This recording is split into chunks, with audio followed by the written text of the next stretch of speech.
这个世界每个人都会根据自己的生日觉醒出超凡能力，有人出生于春节，觉醒出召唤年兽作战的能力；有人出生于端午，觉醒出龙舟成为海贼王路飞，开启武当纵横整个海域；有人出生于七夕，觉醒出单身狗可吃尽天下狗粮。而我穿越而来却没有觉醒出任何能力，只因我出生当天没有对应任何节气，则是被称之为白日子。白日子出生的人这辈子都没有觉醒的希望。同一时间，全世界所有人的脑海中都多出了一段莫名其妙的记忆。天亮之后，诡异降临，到那个时候，社会秩序将会重建，觉醒了超凡能力的节气师将会拥有超出凡人的地位。如果不能成为节气师，我依旧会生活在社会最底层。就在我沉思的时候，同学群里的未读消息又多出了10来条。我是清明节出生的，我刚刚把我太奶召唤出来了。我是芒种出生的，我刚刚召唤出了一个不知道有什么用的锄头。群里发消息的人明显带着喜悦，这些发消息的人都是觉醒了超能力。像我这种白日子出生的人，此刻都在沉默不语。一种无法逾越的阶级已经在这个时候悄然产生了。我不甘心，好不容易穿越重活一次，我不甘心做一个普通人。如果能够成为节气师，我必然能够体验更多的绚丽多彩。突然我意识到了什么，我是特殊的，我的灵魂和肉身是两个个体。我有2个生日，7月12是这具肉身的生日，我灵魂的生日是7月15中元节。在民间传说当中，中元节是鬼门大开、百鬼夜行的日子，原主已经死亡，空留一具躯壳。如今是我鸠占鹊巢，那么我的生日理应是7月15中元节才对。刚想到这里，我感觉到头晕目眩，浑身瘫软的倒在了地上。恍惚之间，我的意识仿佛来到了另外一个空间，四周无比的黑暗。在我的面前是一座古老壮阔的漆黑巨门，巨门两侧则是无法触及的黑暗，门上绘满了活灵活现的浮雕，这些浮雕全部都是地府阴神，似乎是按照神位的高低依次排列。最底层的是黑白无常、日夜游神之类的底层鬼差，稍上一些则是4大判官、城隍、孟婆，再往上则是10大阎罗5方鬼。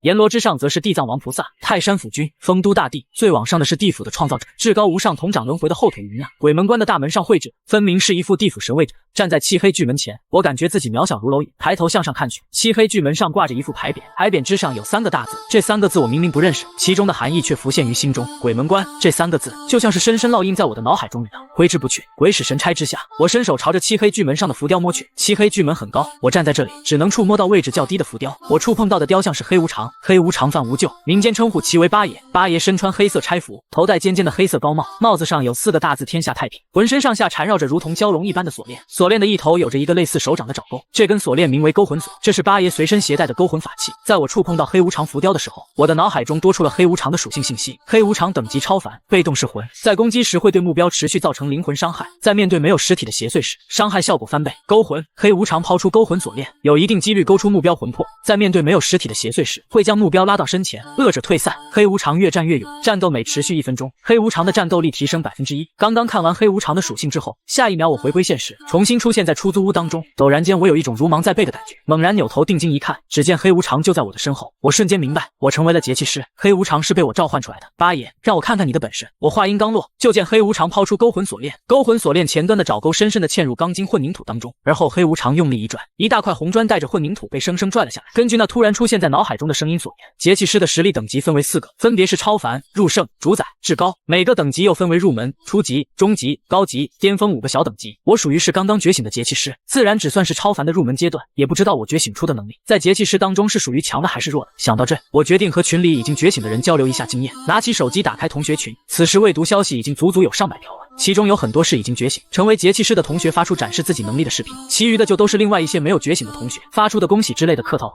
从这些客套话的语气中能够明显看出，这些都不是发自内心的，没有人真心希望你好，尤其是你身边的人。不过我并没有在意这些，我只是想交流一下经验，多了解一下所谓的节气师。略作思量了一番，我掏出手机打字道：我也觉醒了。消息一发出，瞬间群里就多出了几十条的未读信息，最上面的是一个语音：什么高飞你觉醒了？你吹什么牛呢？你的生日我知道，你是7月12出生的，白日子出生你也能觉醒，我看你是看别人觉醒，羡慕风出现幻觉了。这个语音满满的都是冷嘲热讽，再往下则是一大堆的附和之言。有谁知道7月12是什么节气，又或者是什么节日啊？你们不知道吧？我知道，我们的高飞同学自己创造了一个节日，足10几条，全是冷嘲热讽。发这些消息的几乎全是白日子出生的人，我理解他们的心情。看到身旁的同学觉醒，他们心中是羡慕嫉妒恨，但是又很畏惧那些已经觉醒了超凡能力成为节气师的同学，一时间他们自然把枪口都对准了我。我没有过多纠结这些冷嘲热讽，只是打字回复道：7月12是我证件上的生日，当初登记信息的时候填报错误，其实我真正的生日是7月15中元节。这次我的消息发出之后，足接近1分钟都没有人回复。过了一会，手机传来了一连串的震动，笑死我了，我竟然分不清你是装傻还是认真的。7月15，你是怎么想的？你真的好搞笑。7月15还中元节，你不仅凭空造出了一个节日，还凭空捏造了一个日期啊！看着群里的信息，我不由得有些发懵。这些话似乎并非全是冷嘲热讽，因为里头很多是已经觉醒成为了节气师的同学回复的。陡然间我的脑袋一阵生疼，而后一些属于原主的记忆浮现，在这个世界上根本没有7月15这一天。既然没有7月15，自然也就没有什么中元节。我的眸中满是惊骇，一把抓起床头柜上的日历，然后疯狂地翻找了起来。日历上居然真的没有7月15，就像前世一些宾馆的房号会跳过带4的房间号，甚至一些地方会直接把高楼电梯的18层改成19层一样。这个世界7月15这天居然真的被跳过去了。短暂的震惊之后，我只剩下了狂喜。这个世界没有7月15，也没有中元节，但是我却依旧成功的觉醒出了超凡能力，这也就意味着我是独一无二的。手机提示音再次响起，我掏出手机一看，是班长秦鱼儿发来的一段文字：高飞，没有成为节气师你也不用太伤心，我们都是同学，如果你遇到什么解决不了的事情，可以向我求助，力所能及的我都会帮你的。看到班长秦鱼儿发出的文字之后，群里其他没有觉醒的人纷纷表示要抱班长大腿，毕竟那个神秘的声音已经说了，天亮之后诡异入侵，到时候说不定到处都是邪祟鬼魅。秦鱼儿可是春节出生的，他觉醒出的是召唤年兽的能力，春节作为所有节日和节气中最为重要的一个，秦鱼儿的潜力可想而知，有一个潜力巨大的节气师愿意主动帮他们，那么自然安全很多。似乎是怕大家误会，班长秦鱼儿连忙又发出了一条信息，当然大家都是同班同学，我身为班长一定会尽力保护大家的。我回复了一句谢谢班长之后，便直接关上手机。既然我觉醒出的中元节是独一无二的话，